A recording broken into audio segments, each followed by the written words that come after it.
Flagrante disproportion des affrontements, ce qui devrait de prime abord modérer le relativisme de certains qui mettent les deux belligérants palestiniens et sionistes sur le même piédestal.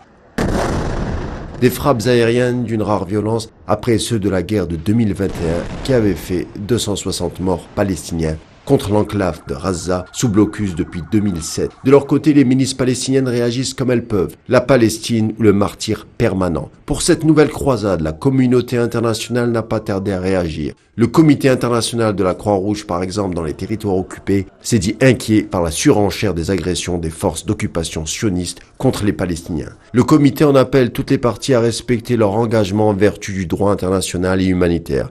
La colonisation effrénée perpétue pourtant sa rage aveugle. Or, la persécution collective est un crime contre l'humanité, selon les statuts de Rome et la Cour internationale. Human Rights Watch conclut souvent que l'entité sioniste commet des crimes contre l'humanité, image tristement banale qui renvoie les accords d'Oslo au calende grec.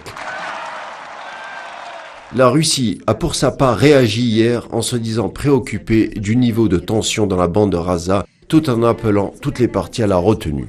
Retenue est le mot usité également par l'Union européenne dans la bouche du porte-parole du chef de la diplomatie, Joseph Borrell, tout en penchant un tantinet vers la sécurité de l'hydre sioniste. La politique sioniste est pourtant claire dans les territoires occupés. Maintenir les privilèges des Juifs au détriment de Palestiniens, avec la confiscation massive de terres et le déni du droit de résidence. S'ajoute également le bombardement de populations civiles comme ce qui a cours actuellement. Des faits que ne peut ignorer la communauté internationale qui seule peut endiguer la politique d'apartheid sioniste et pourtant celle-ci préfère regarder ailleurs.